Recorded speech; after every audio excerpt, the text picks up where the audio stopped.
HG Roasts Ellen DeGeneres, Part 3. As I was explaining, that this sugary facade has been punctuated on a number of occasions now, and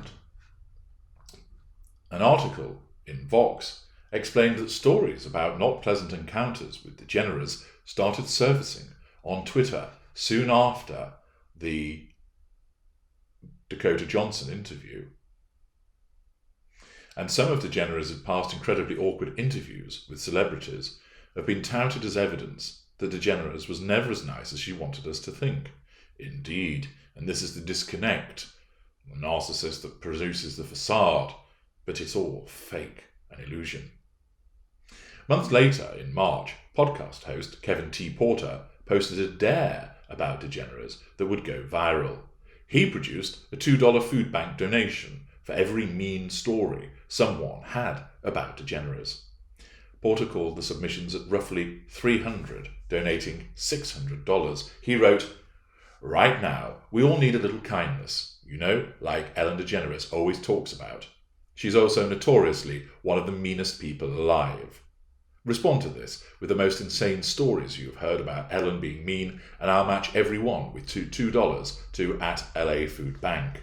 And of course, the school of narcissist that she is means that she's not capable of keeping this dark side under wraps all of the time. To the majority of individuals, it's St. Ellen of nicey nice time on the Ellen show. Come and be nice, and I'll be nice to you. And let's be nice to everybody else. Now, are you listening? I'm so nice. I want you to go to bed now and lie there and feel comforted and cosseted by my niceness. I just say nice things about nice people, and even when they're not very nice, I'm still nice to them because I am that nice. Now, of course, as the Vox article continues, there was no fact-checking when it came to the stories on Twitter, but the allure of finding a disconnect between Degeneres' on-screen persona and her real-life actions drove people to the thread. Over 71,000 people liked Porter's tweet, more than 18,000 retweeted it, and a little more than 2,900 replied to it. More stories of the show's poor environment quickly followed. Weeks later, on April 16th, Variety reported that various crew members from Degeneres' show were frustrated after a lack of communication and lack of transparency when it came to getting paid. That's not very nice. The show was being done remotely, and only 4 core crew members, according to Variety's sources, were retained. That's not very nice. Many staffers saw a drastic pay reduction. That's not very nice. Without any clear communication. That's not very communicatively nice. And were surprised to see Degeneres film remotely from her home. Variety reported, when returning from break, the crew was paid the week of March 30th, despite having no firm plans for production to resume. The spokesperson said, pay reduced to 8 hours from 10 hours per work day for the week of the 30th, insiders said. As of April 10th, crew was told to expect a reduced compensation of 2 8-hour work days per week. Degeneres' show often features her being generous and donating money. Well, when you live in a $27 million mansion with 54,000 flushing toilets, you can be generous, can't you? And of course, as we know, this is just the extension of the assertion of control and the maintenance of the facade. Not retaining her staff and keeping them in the dark about their salary cuts during a pandemic doesn't match up with the person who's apparently so kind to charities and disadvantaged guests on her show.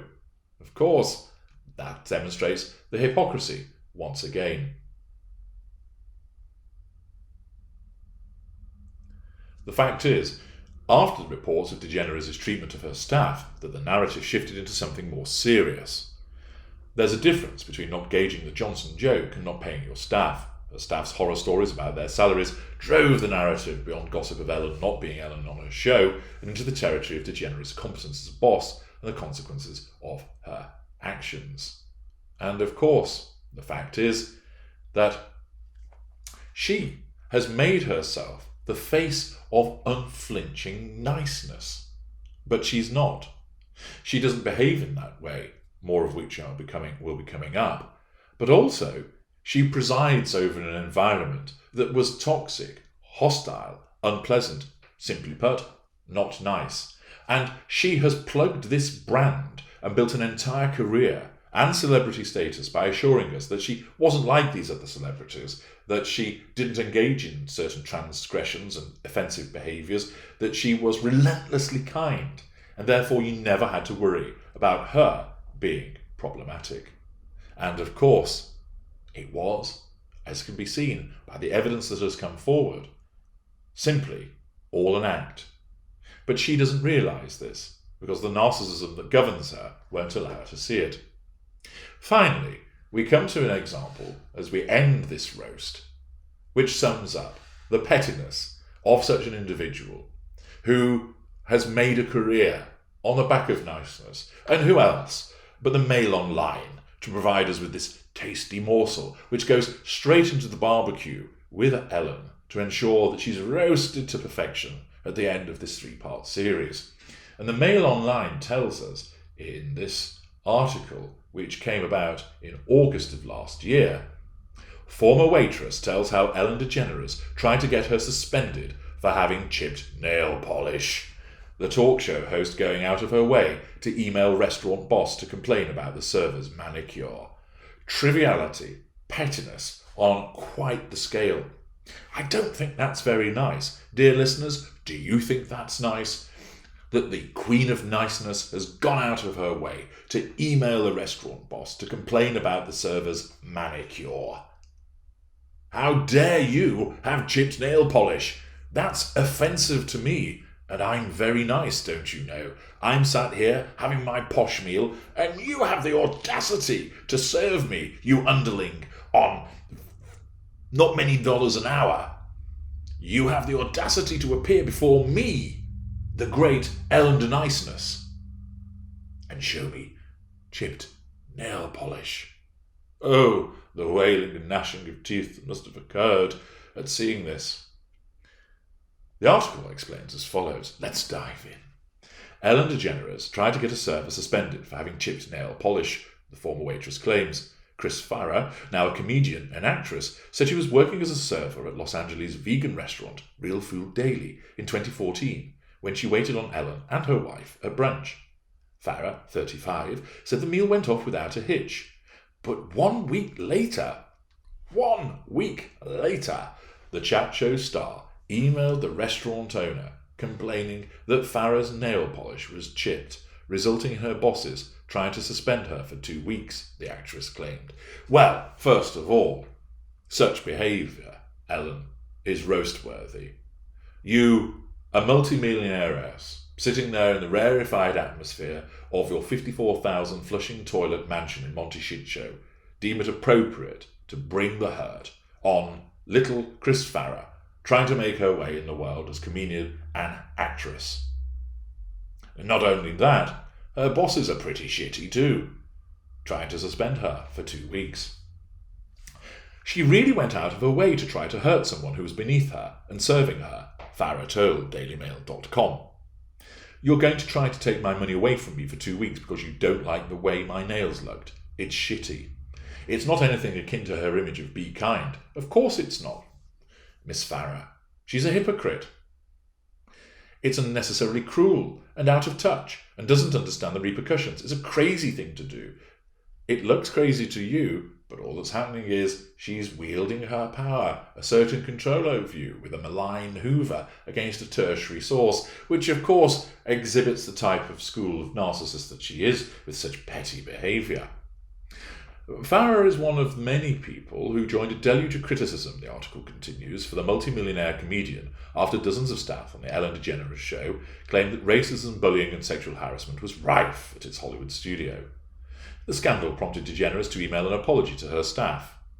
False contrition, which some of them have labelled as complete bull, claiming she was power-hungry and part of the toxic environment on set, as detailed earlier.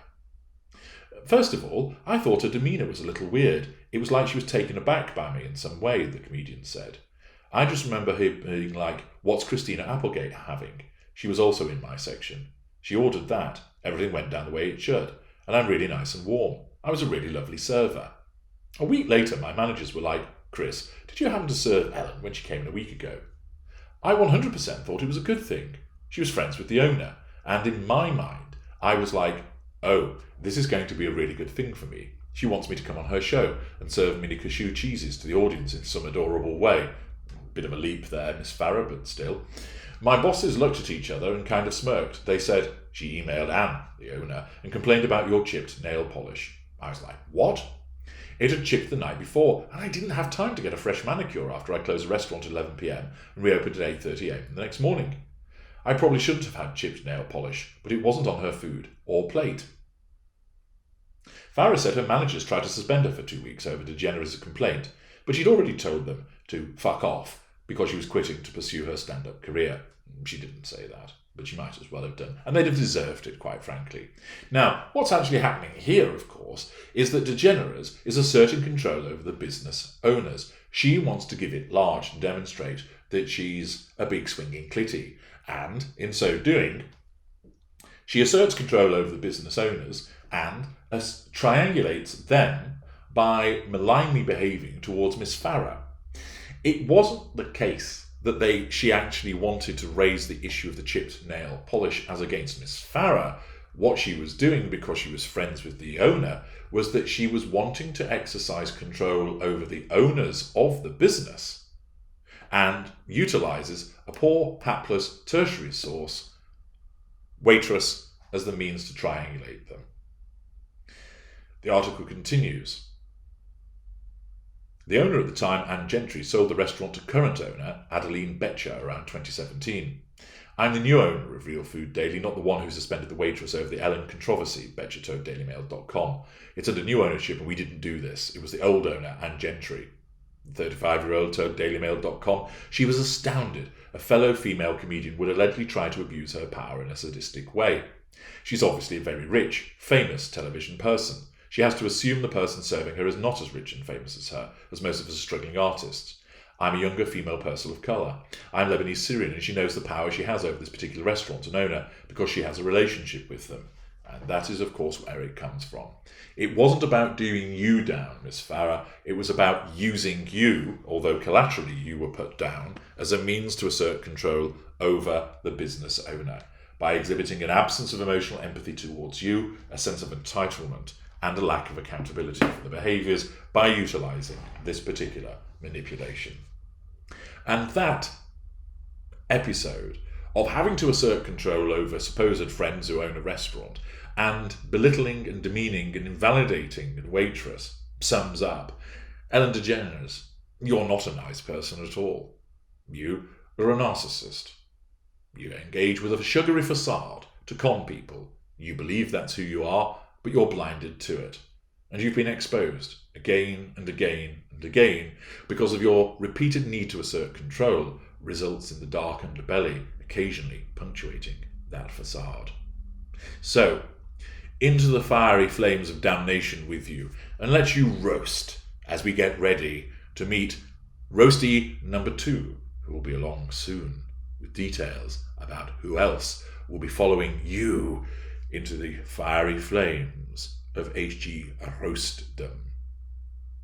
Let me know your thoughts about this, dear listeners, and who else you would like to see consumed by the conflagration of contempt. I'm HG Tudor. Thank you for listening.